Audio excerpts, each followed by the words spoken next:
PM Lok Sabha में आज 4 बजे जवाब देंगे। मोदी सरकार के खिलाफ ये दूसरा अविश्वास प्रस्ताव। चर्चा के बाद वोटिंग हो सकती है।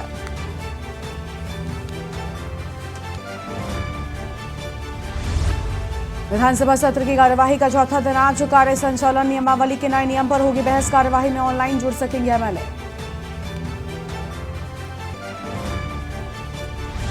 नूंह में आज कर्फ्यू में 8 घंटे की ढील। दोपहर 3 बजे तक खुल सकेंगे बाजार। नोटबंदी कल रात 12 बजे तक।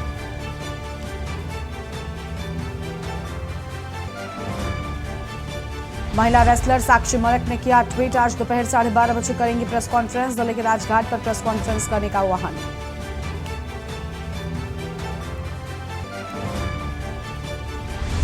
एमपी एमएलए कोर्ट में मुख्तार अंसारी पर सुनवाई आज। गैंगस्टर मामले में होगी सुनवाई। 2010 में गैंगस्टर एक्ट के तहत दर्ज हुआ था मामला।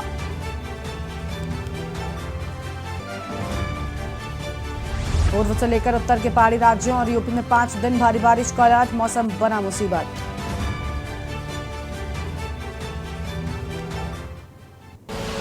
आप देख रहे हैं के न्यूज, खबरों का सारथी। नमस्कार, देश की बात में आप सभी का स्वागत है। मैं हूं आपके साथ गरिमा वाजपेयी और अहम खबर से करते हैं बुलेटिन की शुरुआत। पाकिस्तान से बड़ी खबर आपको हम बताते हैं, जहां पर राष्ट्रपति ने नेशनल असेंबली भंग की है। शहबाज शरीफ की मांग पर भंग की गई असेंबली। राष्ट्रपति ने मंजूरी दे दी है और अब फिर होंगे चुनाव। पाकिस्तान से इस वक्त की बड़ी खबर आपको बताते हैं, जहां पर राष्ट्रपति ने नेशनल असेंबली को भंग कर दिया है और अब फिर से चुनाव होंगे। तो अब फिर होंगे चुनाव, ये बड़ी जानकारी आपको बता रहे हैं। शहबाज शरीफ की मांग पर असेंबली भंग कर दी गई है और ये अहम जानकारी आपको हम बता रहे हैं। राष्ट्रपति ने मंजूरी दी है और अब फिर से चुनाव होंगे।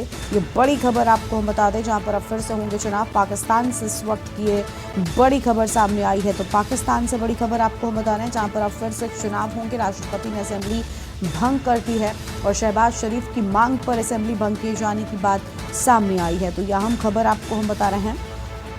राष्ट्रपति ने मंजूरी दे दी है और अब फिर से चुनाव होंगे और यह अहम जानकारी आपको हम बता दें। इस वक्त की अहम खबर पाकिस्तान से इस वक्त की बड़ी खबर आपको हम बता दें, जहां पर एक बार फिर से अब चुनाव होंगे और राष्ट्रपति ने भंग की नेशनल असेंबली। तो पाकिस्तान से खबर, जहां पर शहबाज शरीफ की मांग पर असेंबली भंग किए जाने की बात सामने आई है और अब दोबारा से चुनाव होंगे, ये जानकारी सामने आई है। पाकिस्तान से ये बड़ी खबर आपको हम बता रहे हैं।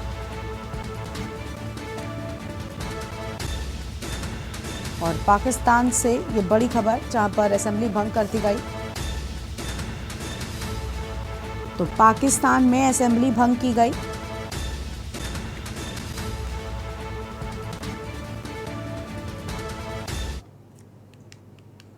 और आगे बढ़ते हैं खबरों की ओर। दिल्ली से अगली बड़ी खबर आपको हम बता दें, जहां पर संसद में अविश्वास प्रस्ताव पर बहस। प्रस्ताव पर आज जवाब देंगे प्रधानमंत्री नरेंद्र मोदी। प्रस्ताव के दूसरे दिन राहुल गांधी ने बोला था हमला और विपक्ष के सवालों का जवाब देंगे प्रधानमंत्री नरेंद्र मोदी। शाम 4 बजे बहस में शामिल होंगे प्रधानमंत्री। प्रस्ताव के दूसरे दिन राहुल गांधी ने हमला बोला था। कल राहुल गांधी जिस तरीके से आक्रामक तरीके से अंदाज में नजर आए, अब आज उसका जवाब प्रधानमंत्री देंगे। तब क्या कुछ कहेंगे वो भी हम आपको दिखाएंगे। फिलहाल ये बड़ी जानकारी आपको हम बता रहे हैं, इस वक्त की आम खबर, जहां पर आपको बता दें कि प्रस्ताव पर आज जवाब देंगे पीएम।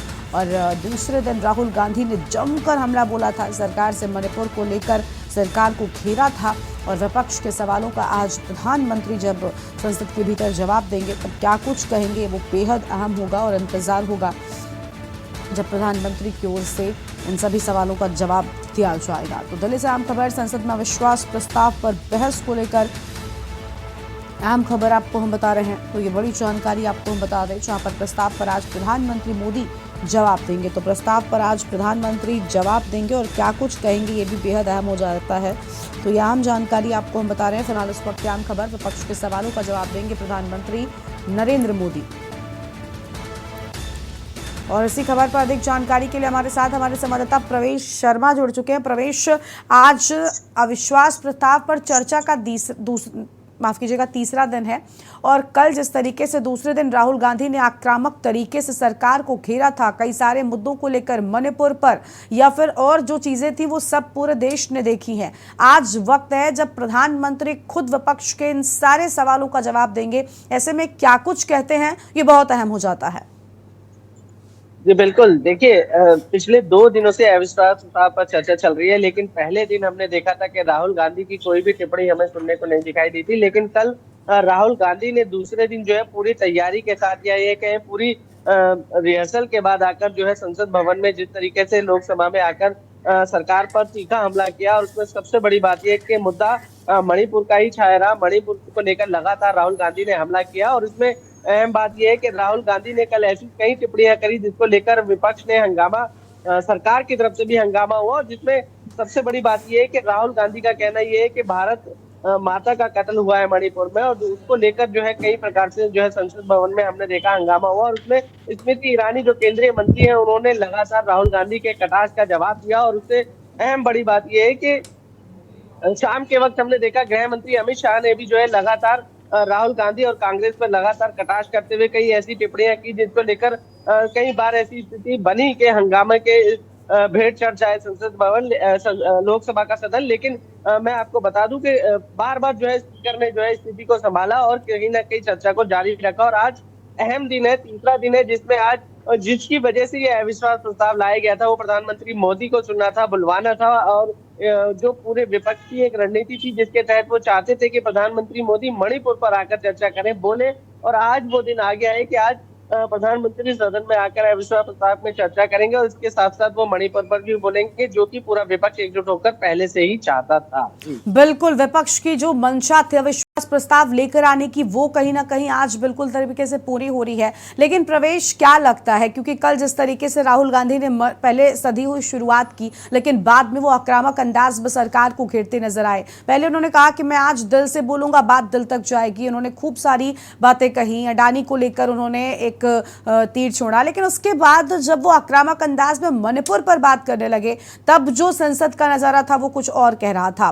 क्या लगता है आज, क्या जब प्रधानमंत्री बोलेंगे अविश्वास प्रस्ताव पर चर्चा करेंगे, तो ऐसे में क्या सिर्फ मणिपुर का मुद्दा होगा या बाकी सारे मुद्दों पर विपक्षियों को भी घेरने वाले हैं?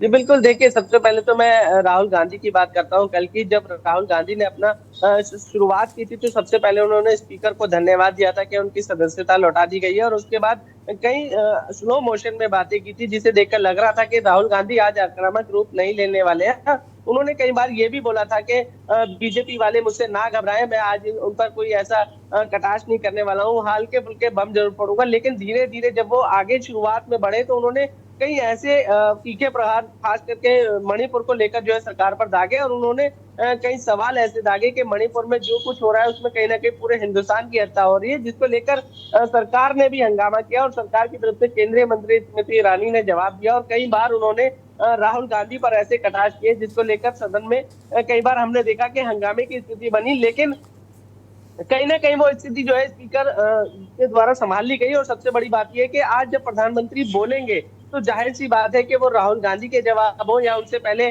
गौरव गोगोई के हो या उनसे पहले अधीर रंजन चौधरी के हो, सबका कटाक्ष करते हुए आज प्रधानमंत्री एक साथ सीधे सीधे शब्दों में उनको जवाब देंगे। और जवाब कहीं ना कहीं जो है मणिपुर का मुद्दा भी होगा। इसके अलावा कई अन्य राज्यों के मुद्दे को भी लेकर प्रधानमंत्री चर्चा करेंगे। और अहम बात यह है कि आज जो प्रधानमंत्री बोलेंगे वो वाकई में ही जो है सरकार और सरकार की तरफ से जो वो बोलने जाएंगे तो विपक्ष पर कहीं ना कहीं तीखा प्रहार जरूर करेंगे। जी बिल्कुल। देखिए, ऐसा नहीं है कि प्रधानमंत्री जब बोलेंगे तो वो किसी भी बात को छोड़ेंगे, चाहे वो जिस तरीके से अधीर रंजन चौधरी की गुगली हो या फिर राहुल गांधी ने कल जो भारत माता को लेकर कहा, इन सारी चीजों को लेकर प्रधानमंत्री क्या कुछ कहेंगे बहुत अहम हो जाता है। लेकिन प्रवेश, एक आखिरी सवाल ये भी है कि कल जब राहुल गांधी ने बोला तो उनका जो भाषण था वो, जैसे मैंने पहले भी कहा कि सधी हुई शुरुआत थी लेकिन बाद में आक्रामक अंदाज रहा। ऐसे में कई सारी चीजें उनके साथ कंट्रोवर्शियल भी जुड़ गई, चाहे वो जो अभद्र इशारे वाली बात हो, इस सब को लेकर भी अब उनकी शिकायत भी हो गई है स्पीकर के पास में। कई महिला जो सांसद हैं उनकी ओर से एक लेटर दिया गया है। क्या इन सारी चीजों को लेकर भी प्रधानमंत्री संसद में कह सकते हैं? क्योंकि प्रधानमंत्री जब बोलते हैं तो ऐसा नहीं है कि वो किसी चीज को छोड़ देते हैं। इसके पहले जब बातों ही बातों में उन्होंने एक इशारे में ज्योतिरादित्य सिंधिया से आंख मारने वाला इशारा किया था, उसको लेकर भी प्रधानमंत्री ने संसद में जो कहा तो उसके बाद भी पूरे देश ने देखा। तो क्या इन सारी चीजों को भी प्रधानमंत्री आज जब बोलेंगे तो ध्यान रखेंगे? क्या इन सारी चीजों पर भी इशारा हो सकता है और हम कहते हैं ना कि जवाब हो सकता है? जी बिल्कुल। देखिए प्रधानमंत्री बिल्कुल बोलेंगे। और सबसे बड़ी बात मैं आपको बता दूं कि राहुल गांधी की जो फ्लाइंग केस का इशारा था जिसको लेकर ये पूरा हंगामा बरपा, उसके बाद 22 महिला सांसदों ने उनके खिलाफ शिकायत भी दे दी है लोकसभा स्पीकर को। और सबसे बड़ी बात यह है कि प्रधानमंत्री मोदी से पहले ही कल स्मृति ईरानी ने ही राहुल गांधी पर कई तीखे प्रहार कर दिए थे। उनको कई ऐसी टिप्पणी कर दी थी जिसको लेकर उन्होंने ये बोला था कि सदन में इस तरीके की जो घटना हुई है उसको लेकर कहीं ना कहीं दिखाई देता है कि उनकी मानसिकता कैसी है। सदन में कई प्रकार की महिला बैठी है लेकिन वो इस प्रकार के हरकतें करते हैं, तो कहीं ना कहीं वो अपने आप में उनके जो पूरे सवालिया निशान पे खड़ा होता है। और सबसे बड़ी बात यह है कि सरकार को जो है इशारा करके ये दिखाने की कोशिश स्मृति ईरानी ने सरकार की तरफ से पहले ही कर दी थी। और आज प्रधानमंत्री मोदी लगातार उन पर हमला कर कहीं ना कहीं जो है राहुल गांधी को और पूरे विपक्ष को जवाब देते हुए जरूर सुनाई देंगे और दिखाई देंगे। जी बिल्कुल, इंतजार होगा उस वक्त का जब प्रधानमंत्री बोलेंगे और क्या कुछ कहेंगे, ये भी हम अपने दर्शकों को दिखाएंगे। फिलहाल के लिए शुक्रिया आपका प्रवेश। अधिक जानकारी के लिए तो आम खबर, जहां पर आपको बता दें कि विपक्ष के सवालों का जवाब देंगे प्रधानमंत्री नरेंद्र मोदी, और आज जब बोलेंगे तब क्या कुछ कहेंगे वो बेहद अहम हो जाता है। संसद में अविश्वास प्रस्ताव पर चर्चा का आज तीसरा दिन है। कल दूसरे दिन जब राहुल गांधी ने शुरुआत की, सधी हुई शुरुआत, लेकिन आखिर में आक्रामक अंदाज से उन्होंने सरकार पर कई सारे सवाल खड़े कर दिए। भारत माता की हत्या तक करने की बात उन्होंने कह दी और कहा कि मणिपुर में हिंदुस्तान का कत्ल हुआ, भारत माता की हत्या हुई है। इन सारी बातों पर हालांकि जो संसद में सत्ता पक्ष के लोग थे जो वो भड़क गए और राहुल गांधी को माफी मांगने तक की बात कह डाली गई। स्मृति ईरानी ने जब बोलना शुरू किया तो उन्होंने कहा कि आज पहली बार ऐसा हुआ है जब भारत माता की हत्या की बात पर इस संसद भवन में तालियां पीटी गई हैं। हालांकि ये सारी बातें कहीं ना कहीं राहुल पर थोड़ी भारी भी पड़ी और राहुल ने अपनी बात कहने के बाद राहुल वहां से चले गए थे, लेकिन स्मृति ईरानी ने जिस अंदाज में राहुल की बातों का जवाब दिया वो भी काफी अहम था। और साथ ही साथ राहुल के उस इशारे को लेकर भी उन्होंने राहुल को कटघरे में खड़ा कर दिया है। हालांकि 22 महिला सांसदों की ओर से शिकायत भी स्पीकर को दे दी गई है और शिकायत दर्ज कराई गई है, तो ये काफी अहम हो जाता है। आज अविश्वास प्रस्ताव पर चर्चा भी है और देखिए, एक होता है ना कि जब अविश्वास प्रस्ताव पर चर्चा है तो इस दौरान प्रधानमंत्री के मन में क्या कुछ होगा ये भी बहुत अहम हो जाता है। ऐसा नहीं है कि वो जीत को लेकर संशय में है, क्योंकि अविश्वास प्रस्ताव पर वो जानते हैं कि नंबर्स गेम की बात की जाए तो वो कहां पर हैं, लेकिन दूसरी ओर जो जवाब हुई है, जो चर्चा हुए हैं, जो सवालों का सिलसिला खड़ा हुआ है विपक्षों की ओर से, उनका जवाब देना भी बेहद अहम हो जाता है। और जब प्रधानमंत्री बोलते हैं तो वो कई सारी चीजों को एक साथ लेकर चलते हैं और क्या कुछ कहते हैं आज ये बहुत अहम होगा। विपक्ष के सवालों का जवाब किस तरीके से किन शब्दों से दिया जाता है वो भी हम आपको दिखाएंगे। फिलहाल ये बड़ी जानकारी आपको हम बता रहे हैं, जहां पर संसद में अविश्वास प्रस्ताव पर बहस और आज चर्चा का तीसरा दिन, जब प्रधानमंत्री जवाब देंगे तो क्या कुछ कहेंगे वो हम आपको दिखाएंगे।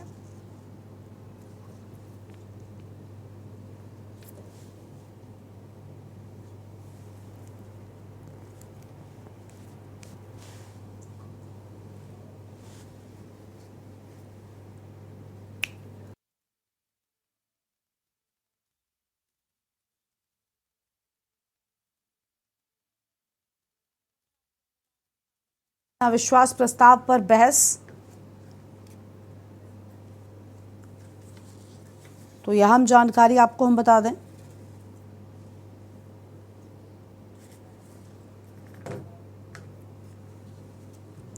और अगली खबर का रुख कर लेते हैं लखनऊ से। आम खबर आपको हम बताते हैं, जहां पर विधानसभा सत्र की कार्यवाही का आज चौथा दिन है। कार्य संचालन नियमावली के नए नियम पर आज बहस। कार्यवाही में ऑनलाइन जुड़ सकेंगे एमएलए।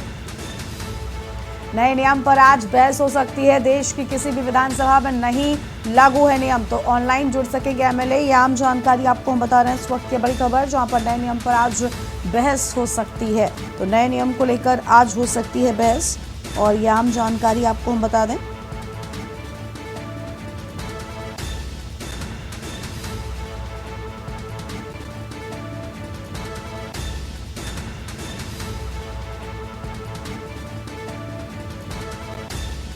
तो फिलहाल इस वक्त की बड़ी जानकारी आपको हम बता दें, जहां पर इस नए नियम को लेकर आज बहस हो सकती है।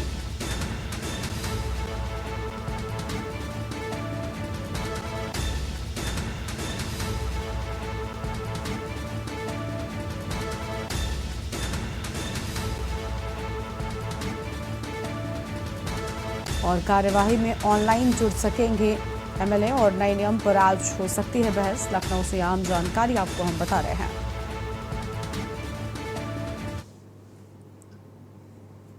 और फिलहाल एक ब्रेक के लिए यहां पर रुकते हैं, जो लौटेंगे। आप देख रहे हैं के न्यूज, खबरों का सारथी। ब्रेक के बाद आप सभी का स्वागत है। दिल्ली से इस बीच शाम खबर आपको हम बताते हैं, जहां पर महिला रेसलर साक्षी मलिक ने ट्वीट किया है। कल दोपहर 12:30 बजे प्रेस कॉन्फ्रेंस करेंगे हम, और महिला रेसलर साक्षी मलिक ने ट्वीट किया, दिल्ली के राजघाट पर हम प्रेस कॉन्फ्रेंस करेंगे। साक्षी मलिक की ओर से आम बातें सामने आई हैं, तो कल दोपहर 12:30 बजे प्रेस कॉन्फ्रेंस की बात, और महिला रेसलर साक्षी मलिक ने ट्वीट किया है, दिल्ली के राजघाट पर प्रेस कॉन्फ्रेंस होगी। साक्षी मलिक की ओर से ये ट्वीट किया गया है। तो महिला रेसलर साक्षी मलिक ने ट्वीट किया है, और देखिए साक्षी मलिक का ये ट्वीट भी आपको हम दिखा रहे हैं। दिल्ली के राजघाट पर प्रेस कॉन्फ्रेंस होगी, महिला रेसलर साक्षी मलिक का ट्वीट सामने आया है।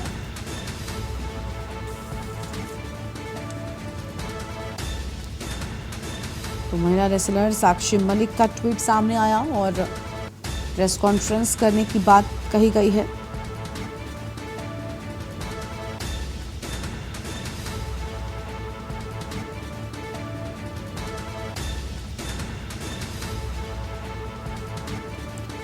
तो फिलहाल ये अहम जानकारी आपको हम बता दें, जहां पर प्रेस कॉन्फ्रेंस को लेकर ये अहम बातें सामने आई हैं, और साक्षी मलिक ने ट्वीट किया है।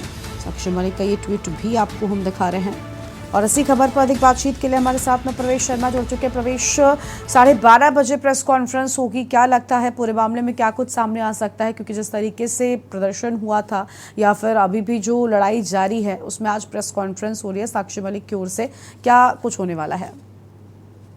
बिल्कुल, देखिए मैं आपको बता दूं, महिला पहलवान साक्षी मलिक और विनेश फोगाट दोनों ने ही जो है एक ट्वीट करके ये जानकारी दी है कि 12:30 बजे के आसपास तो राजघाट से एक कॉन्फ्रेंस करेंगे। और मुद्दा ये है कि उसमें देखने वाली बातें चर्चा क्या रहेगी। सवाल ये है कि सबसे बड़ी बात है कि अभी WFIA के जो पूर्व अध्यक्ष है, उनके खिलाफ अभी कोर्ट में मामला चल रहा है, लेकिन उसके बावजूद जो है 12 तारीख को WFIA के चुनाव होने हैं, जिसमें बताया जा रहा है कि उनके जो खास है, सबसे बड़ी बात जो बार बार विनेश फोगाट या ये कहे कि साक्षी मलिक की तरफ से लगाई जा रही है या शिकायत की जा रही है, वो ये है कि जो चुनाव हो रहे हैं उसमें उनके करीबी हैं। सबसे अहम कड़ी को बार बार इससे जोड़ा जा रहा है कि जो चुनाव हो रहे हैं उसमें उनके करीबी जोड़े गए हैं और करीबी चुनाव लड़ रहे हैं, और 12 तारीख को ये चुनाव होगा और 12 तारीख को ही रिजल्ट आ जाएगा। तो उसको लेकर कहीं ना कहीं इसकी चर्चा आज प्रेस कॉन्फ्रेंस में देखने को मिलेगी। और इसके अलावा जो है मुख्य बिंदु क्या रहेंगे, ये तो 12:30 बजे जब कॉन्फ्रेंस होगी उसके बाद ही खुलासा हो पाएगा। जी बिल्कुल, यानी क्या कुछ हो सकता है प्रेस कॉन्फ्रेंस में, ये काफी अहम है। लेकिन प्रवेश, क्या लगता है कि क्या, क्योंकि पूरे मामले में जिस तरीके से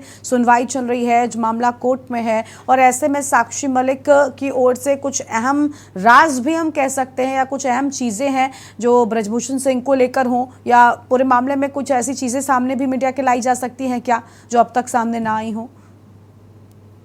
देखिए, सबसे अहम कड़ी जो बार बार है ब्रजभूषण को लेकर है, वो ये है कि चुनाव जो है उसमें वो खुद तो चुनाव नहीं लड़ रहे हैं। इसमें कहीं ना कहीं जो आपत्ति है वो यही है कि खुद तो चुनाव नहीं लड़ रहे हैं, लेकिन जो उनके करीबी है, जयप्रकाश है या ये कहें ओम प्रकाश है, ओमवीर करके हैं, वो उनके अच्छे खासे करीबी है, और वो चुनावी मैदान में चुनाव लड़ने जा रहे हैं। तो अगर वो जीतते हैं तो उनका मानना है कि कहीं ना कहीं फिर से दबदबा ब्रजभूषण सिंह का ही चलेगा। भले ही वो पद पर ना हो, लेकिन वो उनके विशेष सहयोगी अगर चुनाव जीतेंगे तो उनको फिर से मदद करेंगे या उनका रुतबा फिर से कायम हो जाएगा। और दूसरी बड़ी बात यह है कि कॉन्फ्रेंस करने के पीछे का जो मुद्दा है, वो खुलासा भी जो है किसी प्रकार से जो है हुआ नहीं है। उसमें सिर्फ इतनी बात स्पष्ट कर आई है कि 12:30 बजे प्रेस कॉन्फ्रेंस होगी, और उसमें जो है सबको, सभी मीडिया कर्मियों से निमंत्रण देकर एक निमंत्रण दिया है और आवेदन किया है कि कृपया करके समय से पहुंचने का कष्ट करें। जी बिल्कुल प्रवेश, शुक्रिया आपका अधिक जानकारी के लिए। तो दिल्ली के राजघाट पर आज प्रेस कॉन्फ्रेंस होगी, और साक्षी मलिक की ओर से प्रेस कॉन्फ्रेंस की जाएगी। क्या कुछ इस प्रेस कॉन्फ्रेंस में सामने आता है, बेहद अहम होगा। साक्षी मलिक का ये ट्वीट आपको हम दिखा रहे हैं। आप देखिए, सभी को नमस्कार, और कल दोपहर 12:30 बजे हम प्रेस कॉन्फ्रेंस कर रहे हैं। दिल्ली के राजघाट पर ये ट्वीट साक्षी मलिक की ओर से किया गया, यानी आज जो प्रेस कॉन्फ्रेंस होगी वो बेहद अहम होने वाली है। क्या कुछ चीज़ें सामने आएंगी साक्षी मलिक की ओर से इस प्रेस कॉन्फ्रेंस में, ये भी हम आपको दिखाएंगे। फिलहाल साक्षी मलिक का ये ट्वीट आप देखिए, जिसमें ट्वीट कर उन्होंने प्रेस कॉन्फ्रेंस की जानकारी दी है, और बताया जा रहा है कि आज ये प्रेस कॉन्फ्रेंस 12:30 बजे राजघाट पर होनी है, और इस प्रेस कॉन्फ्रेंस में क्या कुछ अहम होगा ये बेहद खास है। तो फिलहाल ये बड़ी खबर आपको हम बताते हैं, दिल्ली के राजघाट पर हम प्रेस कॉन्फ्रेंस करेंगे, साक्षी मलिक ने साफ किया है, और राजघाट पर ये प्रेस कॉन्फ्रेंस होगी। और महिला रेसलर साक्षी मलिक की ओर से ट्वीट किया गया है। तो महिला रेसलर साक्षी मलिक की ओर से ट्वीट किया गया, और फिलहाल यह अहम खबर आपको हम बता रहे हैं।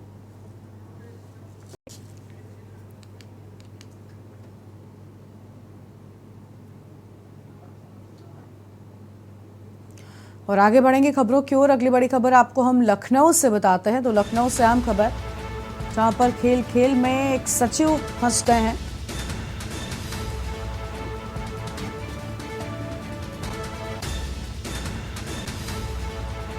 उत्तर प्रदेश के खेल सचिव हैं सुहास एलवाई, और शासन से 3 महीने के अंदर रिपोर्ट मांगे जाने की बात सामने आई है। लंबी छुट्टी पर हैं खेल सचिव सुहास एलवाई। तो लंबी छुट्टी पर हैं खेल सचिव सुहास एलवाई, और लोकायुक्त ने शासन को दिए जांच के आदेश। तो लोकायुक्त ने शासन को जांच के आदेश दे दिए हैं। फिलहाल ये अहम खबर आपको हम बता रहे हैं। तो यह अहम जानकारी आपको हम बता दें, जहां पर अब जांच के आदेश मिल गए हैं और सरकार को लगाया था करोड़ों का चूना। तो सरकार को करोड़ों का चूना लगाया था, और यह अहम खबर आपको हम बता दें। जहां मामला सही पाए जाने पर लोकायुक्त ने लिया एक्शन। तो लोकायुक्त की ओर से एक्शन लिए जाने की बात सामने आई है। फिलहाल ये बड़ी जानकारी आपको हम बता रहे हैं। इस वक्त की आम खबर आपको हम बता दें, पूरे मामले में एक्शन लिए जाने की बात सामने आई है।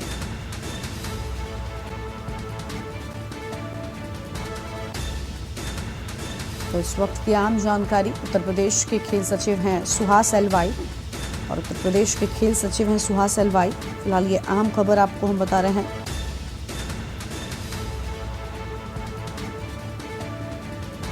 और इसी खबर पर अधिक जानकारी के लिए हमारे साथ हमारे सलाहकार संपादक केबक सिंह साहब जुड़ चुके हैं। सिंह साहब, अभी कुछ दिन पहले ही हम बात कर रहे थे कि किस तरीके से जो उच्च अधिकारी हैं, चाहे वो डीएम हो, एसपी हो या फिर सचिव हो, इन सब की अब खैर नहीं है, क्योंकि कुछ रिपोर्ट्स हैं जो मुख्यमंत्री के पास पहुंच गई हैं। और अब देखिए एक नया मामला सामने आ गया है, जहां पर खेल सचिव लाखों का बताया जा रहा है, करोड़ों का चूना सरकार को लगाया गया, लेकिन अब जांच हो रही है। देखिए, ये जब खेल सचिव इलाहाबाद के जिला अधिकारी हुआ करते सुभाष एलवाई, तो एक उनके बैचमेट थे संजय कुमार, उन्होंने एक सिफारिश प्रयागराज, अभी जिसका नाम प्रयागराज है इलाहाबाद का, तो एक सिफारिश की थी कि नंजुल की जमीनें फला व्यक्ति को दे दी जाए। उन्होंने सारे नियमों को ताक पे रख करके और उनको जमीन बेच दी, और वो भी कौड़ियों के दाम पे। जमीन करोड़ों लाखों की थी, लेकिन कौड़ियों के दाम पे, कुछ दाम पे बेच दी। ये मामला जब दूसरे लोगों को पता चला, तो ये लोकायुक्त के यहाँ मामला, लोकायुक्त ने इसकी सुनवाई की। सुनवाई लंबी चली। लंबी सुनवाई के बाद ये तय पाया गया कि इन्होंने अपने पद का दुरुपयोग करके, नियमों को ताक पे रख करके, और ये जमीन जो है नजूल की जमीन को दूसरे लोगों को दे दी है। ये लोकायुक्त इस मामले को साफ कर दिया, और सरकार को सिफारिश की है, नियुक्त विभाग के लिखा है कि इनके खिलाफ उच्च स्तरीय जांच गठित की जाए, और इन सारी तथ्य जिसपे लोकायुक्त ने निर्णय दिया, उन सारे तथ्यों को एक एक बिंदु पर विचार किया जाए और इनके खिलाफ दंडात्मक कार्रवाई की जाए। लेकिन खेल सचिव इस समय लंबी छुट्टी पर हैं, वो विदेश गए हुए हैं खेल के लिए। वो खेल के लिए देश का नाम रोशन कर रहे हैं, अच्छे खिलाड़ी माने जाते हैं। लेकिन एक आईएएस का जो होता है कि आई एम सेफ, मैं कुछ भी करूं, कुछ भी नहीं हो सकता मेरा, तो उसी आधार पे इन्होंने काम किया। वो जमीन लाखों की जमीन करोड़ों के दाम पे बेच दी है। अब ये जांच, अब ये शासन इसमें क्या निर्णय लेता है, इसके बाद ही इसमें कुछ कहा जा सकता है। बिल्कुल, किस तरीके की कार्रवाई होती है और क्या निर्णय लिया जाता है, ये बेहद अहम हो जाता है। बहुत शुक्रिया आपका सिंह साहब हमारे साथ जुड़ने के लिए। तो आम खबर आपको हम बता रहे हैं, जहां पर उत्तर प्रदेश के खेल सचिव हैं सुहास एलवाई, और यहां पर लोकायुक्त की ओर से बताया जा रहा है कि जांच हुई थी, और अब शासन ने 3 महीने के अंदर रिपोर्ट भी मांग ली है।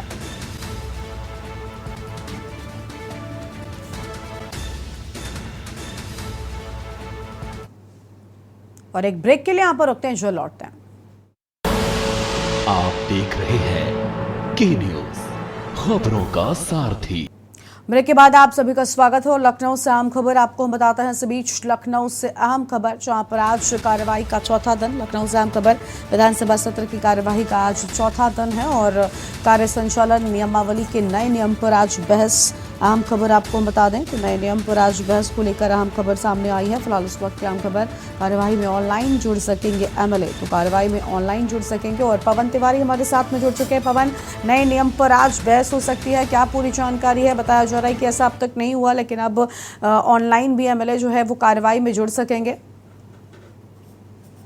कि आज विधानसभा की कार्रवाई का चौथा दिन है और आज जो विधानसभा संचालन की कार्रवाई है उसके एक नया नियम बना है, उस पर आज बहस होनी है। तो इस नए नियम के तहत जो बात सुनने में आ रही कि ऑनलाइन भी एमएलए विधानसभा की कार्रवाई से जुड़ सकेंगे। फिलहाल उत्तर प्रदेश देश का पहला ऐसा राज्य है जहां पर नया नियम लगाने जा रहा है। पहले बात करें तो जो लगभग 65 साल पहले ये जो है नियम बनाए गए थे और इसकी जो ड्राफ्टिंग हुई थी वो अंग्रेजी से हिंदी में हुई थी। तो हिंदी के जो शब्द हैं वो थोड़ा कठिन थे, जिसको देखते हुए इसमें कुछ बदलाव किए जा रहे हैं। साथ ही साथ ऑनलाइन जो विधायकों को जोड़ने की बात कही जा रही है तो वो भी इसमें अमेंडमेंट किया जाएगा। इसको लेकर जो विधानसभा के अध्यक्ष सतीश महाना काफी असहमत हैं। इस पर आज पक्ष विपक्ष में बहस की जाएगी और उसके बाद ये नया नियम यहाँ पर लागू किया जाएगा। तो फिलहाल उत्तर प्रदेश पहला ऐसा राज्य है जो देश में जो इस तरह के इससे कार्य जो विधानसभा संचालन की कार्रवाई है उसमें नया नियम लागू करने जा रहा है। तो कुल मिलाकर जो ड्राफ्टिंग में जो कठिन शब्द थे हिंदी के उसको भी हटाया जाएगा। साथ ही साथ और जो दिक्कतें आती थी उनको लेकर आज बहस की जाएगी। जी बिल्कुल, यानी आज इस नए नियम को लेकर बहस हो सकती है। बहस में क्या कुछ सामने आएगा वो भी आपको हम बताएंगे। पवन, देखिए लगातार विधानसभा के भीतर हंगामा भी हो रहा था, लगातार सवाल उठाए जा रहे थे विपक्षियों की ओर से। ऐसे में क्या लग रहा है, एक तरफ इस नए नियम को लेकर तो बहस होगी, लेकिन आज का दिन सत्र में किस तरीके से बीतने वाला है? जी आपको बता दें कि जैसे विपक्षी लगातार जो पिछले दिन कार्रवाई चली है उसमें सरकार को घेरने का प्रयास कर रहे थे, तो उसी तरह आज भी जो विपक्षी दल है वो सरकार को घेरने के लिए अपना जो है कार्रवाई करेगा। और जो मुख्य रूप से किसानों की समस्या को लेकर समाजवादी पार्टी जो है विधानसभा में सरकार को घेरने का प्रयास करी। इस बार जिस तरह से बारिश हुई है, अगर बात की जाए तो पश्चिमी उत्तर प्रदेश में जहां बारिश से कहर है, कई जगह बाढ़ की स्थिति उत्पन्न हो गई है, वहीं जो पूर्वी उत्तर प्रदेश है उसके लगभग 8 से 10 जिले ऐसे हैं जहां पर 50 से लेकर 80%, 90% तक कम बारिश हुई है। यानी जो 8-10 जिले हैं वहां पर काफी कम बारिश होने से किसानों की स्थिति अत्यंत दयनीय है। तो इसको लेकर भी जो विपक्ष है वो सरकार को घेरने का पूरा प्रयास करेगी, क्योंकि सरकार और जिस तरह से कह रही है कि बारिश लगातार बारिश जो है जारी है, अभी सूखे की स्थिति नहीं है, लेकिन जो विपक्ष है वो साफ तौर से उसका कहना है कि इस बार पूर्वी उत्तर प्रदेश में कम बारिश हुई है और मौसम विभाग के अनुसार भी इस बार पूर्वी उत्तर प्रदेश के 8 से 10 जिलों में 50 से लेकर 80% तक कम बारिश हुई है, जिससे किसानों को काफी समस्याओं का सामना करना पड़ेगा। और साथ ही साथ जो महंगाई है लगातार जो जा रही है उस पर भी जो विपक्षी पार्टियां हैं करेंगी। तो कुल मिलाकर सदन जो है हंगामेदार होने की पूरी संभावना है और विपक्षी पार्टी किसानों के मुद्दों को लेकर, बारिश के मुद्दों को लेकर, महंगाई के मुद्दे को लेकर आज सदन में हंगामा करेगी और सरकार के खिलाफ सरकार को घेरने का प्रयास करेगी। जी बिल्कुल बिल्कुल पवन, बहुत शुक्रिया आपका अधिक जानकारी के लिए। तो यह हम खबर आपको बता दें जहां पर कई संचालन नियमावली के नए नियम पर आज बहस हो सकती है। कार्य संचालन नई नियमावली को लेकर ये बहस होनी हो और अब बताया जा रहा है कि ऑनलाइन कार्यवाही में एमएलए जुड़ सकेंगे। तो ये बड़ी जानकारी आपको हम बता दें लखनऊ से अहम खबर, जहाँ पर विधानसभा सत्र में आज इस नए नियम को लेकर बहस हो सकती है और यह हम खबर आपको हम बता रहे हैं नए नियम पर बहस की संभावना जताई जा रही है। और अब आगे बढ़ते हैं खबरों की ओर। नूह में आज कर्फ्यू में 8 घंटे की ढील दी गई। दोपहर 3 बजे तक खुल सकेंगे बाजार। नोटबंदी माफ कीजिएगा नेटबंदी कल रात 12 बजे तक और सुबह 7 से दोपहर 3 बजे तक खुले रहेंगे बाजार। कर्फ्यू में आज सबसे बड़ी ढील, आज मार्केट खुलेगी, बैंक, एटीएम और अन्य दुकानें भी खुलेंगी और नेटबंदी शुक्रवार की रात 12 बजे तक लागू रहेगी। पैरामिलिट्री फोर्स और पुलिस के जवानों की तैनाती। पिछले 10 दिनों से नूह में नहीं हुई कोई अप्रिय घटना। 31 जुलाई को सांप्रदायिक हिंसा के बाद कर्फ्यू लगा था। नूह में हुई हिंसा में 6 लोगों की मौत हो गई और 57 एफआईआर दर्ज हो चुकी हैं। तो 57 एफआईआर दर्ज हो चुकी हैं। फिलहाल ये अहम खबर आपको हम बता रहे हैं।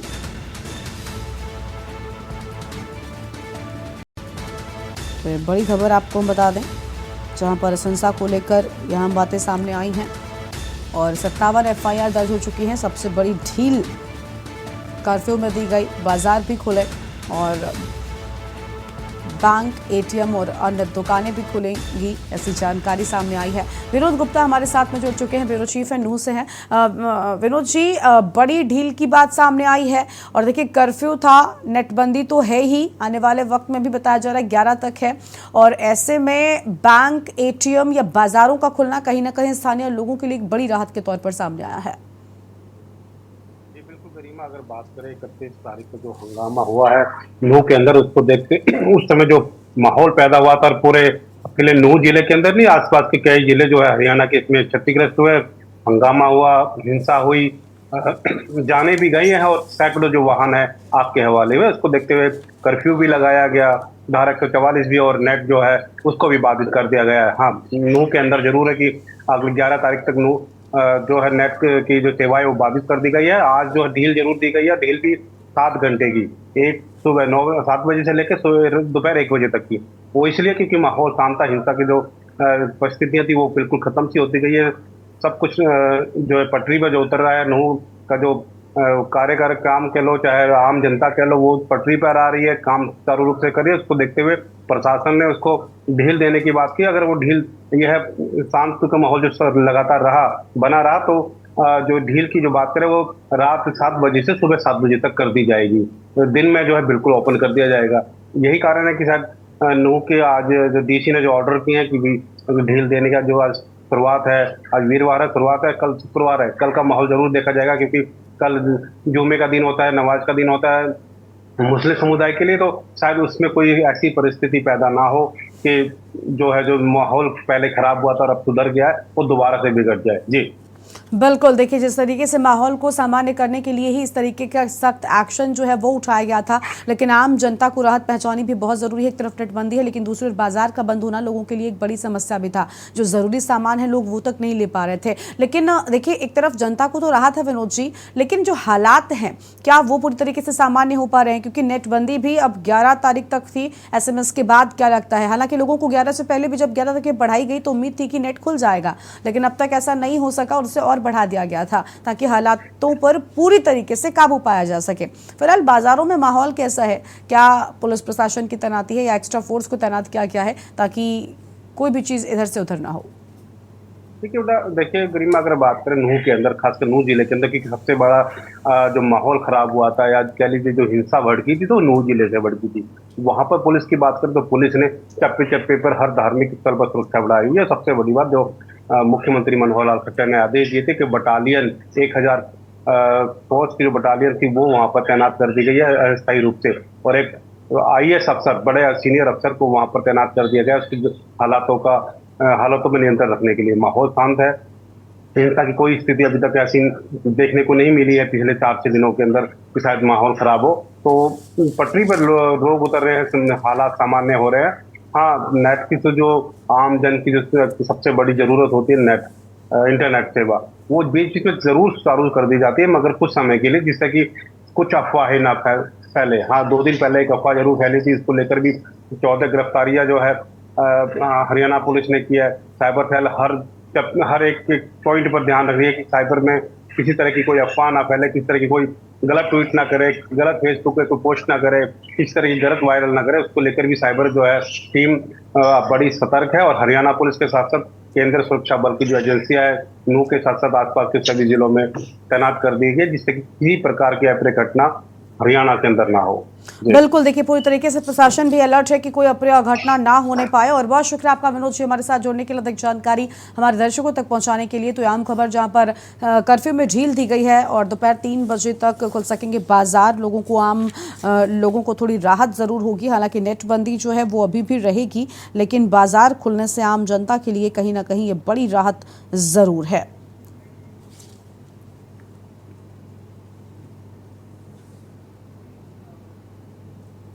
और एक ब्रेक के लिए रुकते हैं, चलो लौटते हैं। आप देख रहे हैं के न्यूज़ खबरों। ब्रेक के बाद आप सभी का स्वागत है। फर्रुखाबाद से आम खबर आपको हम बताते हैं, जहां पर कांवड़ चढ़ाने जा रहे एक युवक की जान चली गई है।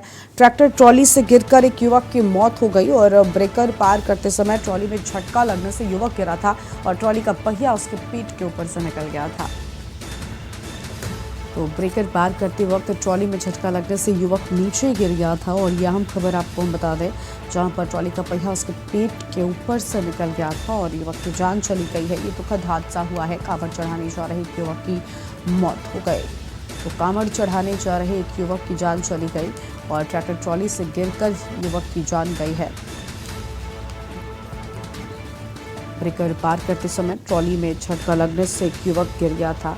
इसके बाद उसी ट्रॉली का पहिया उसके ऊपर से गुजर गया और युवक की जान चली गई है। ये बड़ी खबर आपको हम बता दें, जहां पर फर्रुखाबाद से खबर, कांवड़ चढ़ाने जा रहे एक युवक की मौत हो गई। तो कांवड़ चढ़ाने जा रहे एक युवक की मौत से हड़कंप मचा। ट्रैक्टर ट्रॉली से गिरकर युवक की जान गई है और ब्रेकर पार करते वक्त ट्रॉली में झटका लगने से गिरा था युवक। तो ट्रॉली में झटका लगने से एक युवक गिरा था। ट्रॉली का पहिया उसके पेट के ऊपर से निकल गया था। तो ट्रॉली का पहिया उसके पेट के ऊपर से निकल गया था। फर्रुखाबाद से खबर, कांवड़ चढ़ाने जा रही युवक की जान चली गई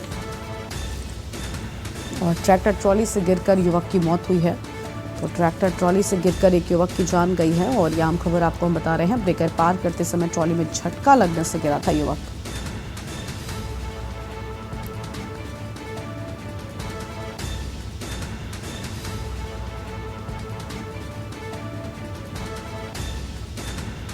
तो फिलहाल ये अहम खबर आपको हम बता दें, जहां पर ट्रैक्टर ट्रॉली से गिरकर एक युवक की जान गई है। आपको बता दें कि ब्रेकर पार करते वक्त झटका लगने से युवक ट्रॉली से नीचे जा गिरा था और जिससे उसकी जान चली गई है। ट्रॉली का पहिया उसके ऊपर से गुजर गया। ट्रॉली का पहिया उसके पीठ के ऊपर से निकला। इस हादसे में उसकी जान चली गई। परिजनों का रो रो कर बुरा हाल है। फिलहाल ये बड़ी जानकारी आपको हम बता रहे हैं। गोला जा रहे थे घटिया घाट जल भर के जल भर के जल भरने जा रहे थे घटिया घाट। अच्छा, भरने जा रहे थे। इसके बाद कहाँ जाते हैं ये लोग? गोला गोला शंकर जी पर जल चढ़ाने के लिए। कैसे मौत हो गई है इनकी? अब भैया हम तो वहाँ मौके पे थे नहीं। नहीं, यहाँ पर लोगों ने क्या बताया है कैसे यहाँ तो हुई? होता है ट्रैक्टर से नीचे गिर गए। ट्रैक्टर से नीचे गिरकर हाँ। मौत हुई है, हाँ। यही बताया है। इन्हें कहीं ले गए थे अस्पताल? अस्पताल ले गए थे। अच्छा, कौन से अस्पताल ले गए थे? ये पहले लोहिया ले गए, लोहिया नाई लोग तब अंते ले गए। अच्छा, वहाँ मृतक घोषित कर दिया है। हाँ। अच्छा, इनकी शादी हो गई थी? हाँ, इनके बीवी का क्या नाम है? बंदना। वंदना। बच्चे हैं? हाँ, एक लड़का है। क्या नाम है उसका? अभी इसका नाम ही नहीं रखा अच्छा, है। नामकरण नहीं हुआ है। ठीक। आगे बढ़ते हैं खबरों की ओर। लखनऊ से आम खबर आपको हम बताते हैं, जहां पर यात्रियों को जल्द मिलेगी इलेक्ट्रिक बसों की सौगात। तो जल्द ही यात्रियों को इलेक्ट्रिक बसों की सौगात मिलेगी और यह आम खबर आपको हम बता रहे हैं। प्रमुख धार्मिक स्थलों और शहरों के लिए बसें शुरू कर दी जाएंगी और आपको बता दें कि शुरू में 250 इलेक्ट्रिक बसों को इसमें शामिल किया जाएगा और प्रबंध निदेशक परिवहन निगम ने इस बात की जानकारी दे दी है। तो प्रबंध निदेशक परिवहन निगम की ओर से इस बात की जानकारी दी गई है। फिलहाल ये बड़ी खबर आपको हम बता रहे हैं, जहां पर इलेक्ट्रिक बसों की सौगात जल्द ही यात्रियों को मिलने वाली है। तो जल्द ही यात्रियों को इलेक्ट्रिक बसों की सौगात मिलने वाली है। फिलहाल ये आम खबर आपको हम बता रहे हैं।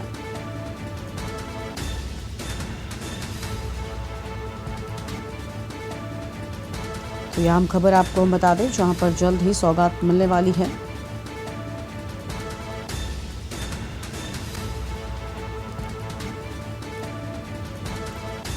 और प्रमुख धार्मिक स्थलों और शहरों के लिए शुरू की जाएगी ये सेवा। तो प्रमुख धार्मिक स्थलों और शहरों के लिए ये सेवा शुरू की जाएगी। फिलहाल ये अहम खबर आपको हम बता रहे हैं। प्रबंध निदेशक परिवहन निगम की ओर से जानकारी दे दी गई है। और आगे बढ़ते हैं खबरों की ओर। फर्रुखाबाद में भीषण सड़क हादसा हुआ है। अज्ञात वाहन ने बाइक सवार दंपत्ति को टक्कर मार दी। गंभीर हालत में दंपत्ति को भर्ती कराया गया है। इलाज के दौरान एक युवक की जान चली गई। महिला गंभीर है।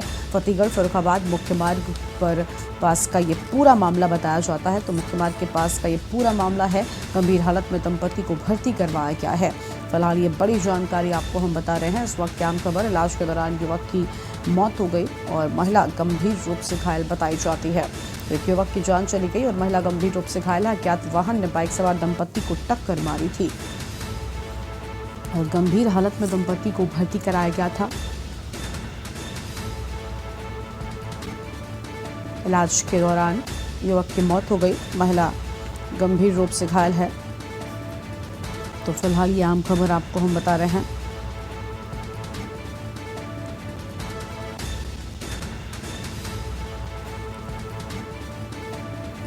और ये आम खबर, अज्ञात वाहन ने बाइक सवार दंपत्ति को टक्कर मारी।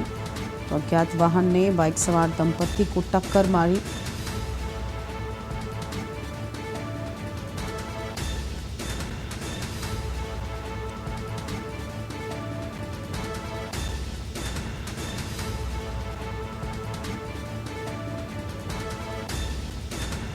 तो फिलहाल इस वक्त की आम खबर। और गंभीर हालत में दंपत्ति को अस्पताल में भर्ती करवाया गया है। तो गंभीर हालत में दंपत्ति को भर्ती कराया गया। इलाज के दौरान युवक की मौत हो गई, जबकि महिला गंभीर रूप से घायल हो गई है।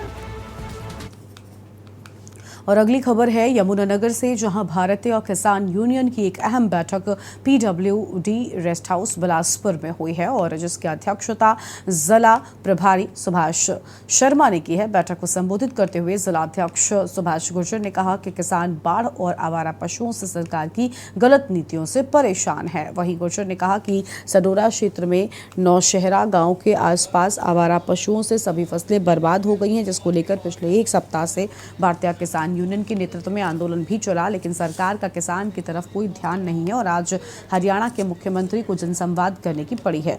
वहीं आपको बता दें कि गुर्जर ने कहा कि कुल 9 अगस्त को संयुक्त किसान मोर्चा के नेतृत्व में जगाधारी मंडी गेट पर 10 बजे कारपोरेट भगाओ देश बचाओ को लेकर प्रदर्शन किया जाएगा और 24 घंटे का महापड़ाव होगा। उन्होंने सभी किसानों से अपील करते हुए कहा कि कल ज्यादा से ज्यादा संख्या में पहुंचकर अपनी ताकत दिखाएं।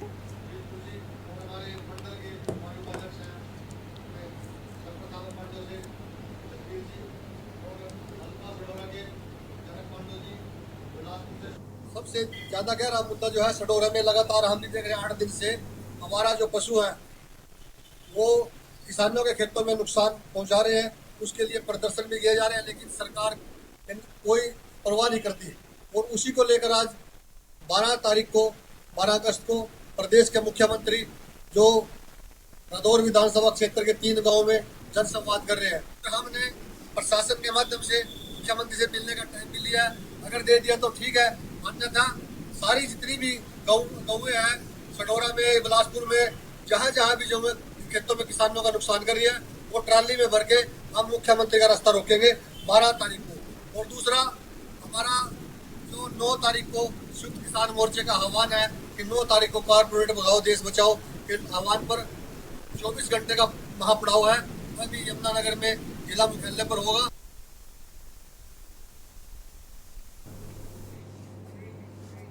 और एक ब्रेक के लिए यहाँ पर रुकते हैं, जो लौटेंगे। आप देख रहे हैं के न्यूज। ब्रेक के बाद आप सभी का स्वागत है। यमुनानगर से आम खबर आपको हम बताते हैं, जहां पर एंटी नार्कोटिक सेल की टीम 7 ग्राम 35 मिलीग्राम हेरोइन के साथ एक युवक को गिरफ्तार किया गया है।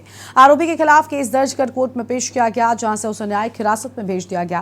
फिलहाल पुलिस पूरे मामले की जांच कर रही है और सेल के इंचार्ज प्रमोद वालिया ने बताया कि उनकी टीम को सूचना मिली कि एक युवक नशीला पदार्थ लेकर शादीपुर के पास जटलाना रोड पर घूम रहा है। टीम ने मौके पर जाकर वहां घूम रहे युवक को गिरफ्तार किया। मौके पर duty magistrate ETO Kamal Kishore को बुलाया गया, जिसके सामने पकड़े गए युवक की तलाशी ली गई तो उसके पास से 7 ग्राम 35 मिलीग्राम हेरोइन बरामद हुई है। आरोपी के खिलाफ कोर्ट में पेश किया गया, जहां से उसे न्यायिक हिरासत में भेज दिया गया है। फिलहाल पुलिस पूरे मामले की जांच कर रही है।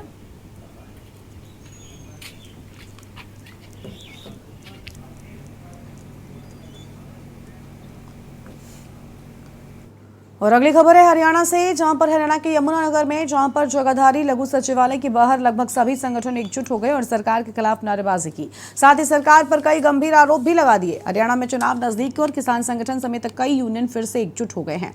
सभी संगठन जगाधारी नई अनाज मंडी के बाहर 2 दिन के महापड़ाव पर बैठे हुए हैं। महापड़ाव के पहले दिन सभी संगठनों ने सरकार के खिलाफ जमकर नारेबाजी कर दी है।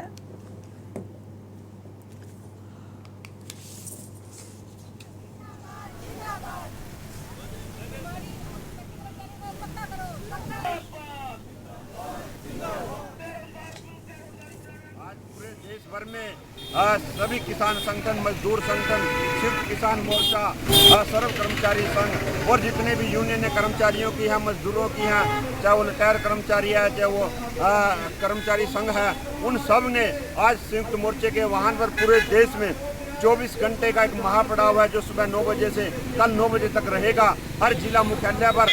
उसी के तहत यमुनानगर के किसान, मजदूर सभी साथी यहाँ पर बैठे हैं। जिला मुख्यालय गेट पर का मुद्दा है कि कॉर्पोरेट भगाओ देश बचाओ। आज हमारी सिर्फ मेन मांग यही है कि जो देश के अंदर सबसे बड़ी बात यह है कि देश का बंटवारा जो सरकार करनी चाहती है, भाईचारे को खराब करना चाहती है और इस देश के नागरिक को गुलामी की तरफ ले जाना चाहती है। पूरे प्रदेश का चाहे कर्मचारी है, किसान है, मजदूर है, कोई भी वर्ग है, आज वो सरकार की नीतियों के खिलाफ है। और उन नीतियों के अंदर क्या है कि सबसे बड़ी बात यह है कि सरकार जो है वो इस देश के नागरिक को इस देश का नागरिक ही नहीं समझती।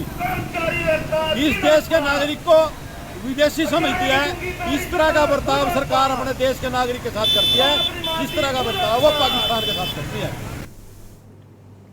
और 31 जुलाई को नूह के नल्हड़ स्थित नलेश्वर शिव मंदिर पर एक समुदाय के द्वारा उस वक्त ब्रजमंडल शोभा यात्रा में शामिल हिंदू संगठन के लोगों पर हमला बोला गया था, जिस समय हिंदू संगठन के लोग जलाभिषेक करने के लिए शिव मंदिर जा रहे थे। उसी दौरान एक समुदाय के लोगों ने हरियाणा पुलिस के 2 होमगार्ड सहित आधा दर्जन लोगों की हत्या करके काफी लोगों को गंभीर रूप से घायल करते हुए सैकड़ों दुकानों और गाड़ियों में लूट करने के बाद उनको आग के हवाले भी कर दिया था, जिसमें पुलिस और एम्बुलेंस की गाड़ियां भी शामिल थी। वहीं इस मामले में पुलिस ने सैकड़ों FIR दर्ज की है और आरोपियों को गिरफ्तार करने के लिए पुलिस दबिश दे रही है। इस बीच अब इस दंगे को लेकर राजनीति भी शुरू हो गई है। राजनेता अपनी अपनी राजनीतिक रोटियां सेकने के लिए मेवात का दौरा करने के लिए बेताब दिख रहे हैं, जिस कड़ी में कांग्रेस का डेलीगेशन भी मेवात के लिए जा रहा था, लेकिन मेवात पुलिस ने कांग्रेस डेलीगेशन को धारा 144 का हवाला देते हुए उनको KMP एक्सप्रेसवे के फ्लाईओवर के पास नाकाबंदी करके रोक लिया और वहीं से वापस लौटा दिया।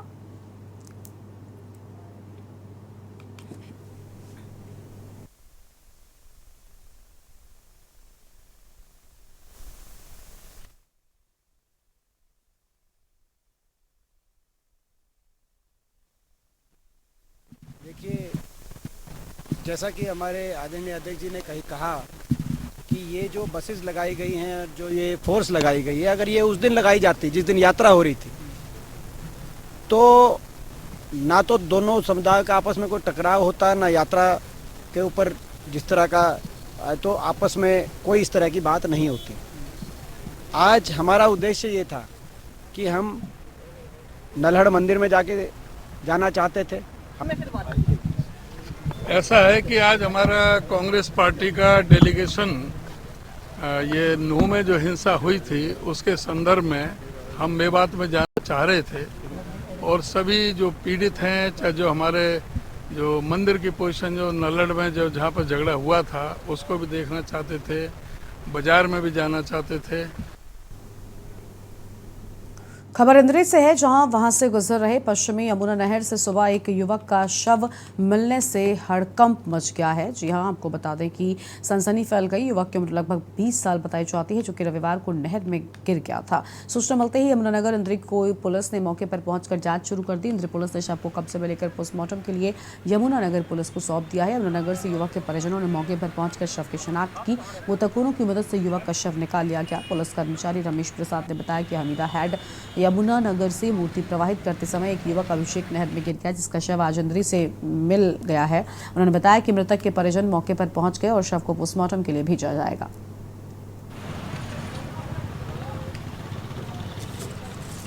एक परिवार रात को भी उस टाइम 9 साढ़े 9 बजे एक परिवार का लड़का एक और डूब चुका था। हम उसकी भी ट्राई कर रहे थे, वो उसकी भी डेड बॉडी अभी मिली नहीं है। उसके बाद ढूंढते ढूंढते हमारे पे सवेरे यहाँ से गया 5 बजे फ़ोन हेड वालों का, एक डेड बॉडी गेट के नीचे फंसी हुई है। फिर हम उसके बाद यहाँ पे आए हैं। उसके बाद इसको डेड बॉडी को निकाल के परिवार के दूसरा जिसके डेड बॉडी है लड़के की, कैंप का लड़का रहने वाला, उसके इंचार्ज साहब जो उनसे परमवीर हैं, उन्हें हमने फ़ोन कर दिया, वो आ चुके हैं। अब वो जो डेड बॉडी है परिवार के हवाले कर देंगे। क्या बताया था, कैसे हुआ था हादसा? ये सीढ़ी पे से इसका पैर फिसल गया। मूर्ति जल प्रवाह करने गया था, वहाँ पे सीढ़ी पे काई लग रही थी, उसमें पैर फिसल गया इसका। हादसा लड़का है गुरमेल सिंह, जो है मतलब पास में गया और देखने लगा तो पैर वैर फिसल कर पानी के अंदर चला गया। तो फिर बाहर नहीं आया। वहाँ पे जो लोग मौजूद थे उन्होंने देखा भी बचाओ बचाओ की आवाज़ आई, तो इतने ले वो डूब चुका था। कब की घटना है ये? रविवार जो है 9 बजे की है, संडे की। तब से आप लोग देख रहे हो? हाँ, बराबर देख रहे, तो कोई रिस्पॉन्स नहीं है कहीं, मतलब जाल में इधर उधर कहीं नहीं पता लगा। ये जी मेरे यार दोस्त का बड़ा भाई है, छोटा भाई है। तो ये संडे दोपहर 2 बजे सिरौली माता की फ़ोटो विसर्जन करने आया था। 2 जने थे, एक लड़का और था इसके साथ। तो अचानक ही सीढ़ियों पे से इसका पैर फिसल गया, तो पैर फिसल गया, उसके बाद गिर गया। ये वहाँ पानी तेज था, सारे शटर खुले हुए थे और कोई जमुना में गया नहीं, कोई गोताखोर नहीं गया, कोई नहीं गया उस टाइम जमुना में। और उसी टाइम ये हादसा हुआ है जी। ये मिद्दाड से जी ये 2 लड़के थे जी, मूर्ति स्थापना करने के लिए आ रहे थे और इसी लड़के का पैर फिसल गया था। पैर फिसलने से बाद 3 दिन के बाद ये डेड बॉडी इंद्री हाट पे यहाँ मिली जी, इंद्री में। इसको लेने आ रहा हूँ मैं, पर यहाँ पर इनके घर के आगे यहाँ पर रिश्तेदार, और इसको लेके सिविल हॉस्पिटल में लेके जा रहा हूँ जी। दोनों की बॉडी मिली है? नहीं, एक की मिली सर जी। अच्छा, क्या नाम है इसका? इसका नाम है जी कुछ एक सेकंड।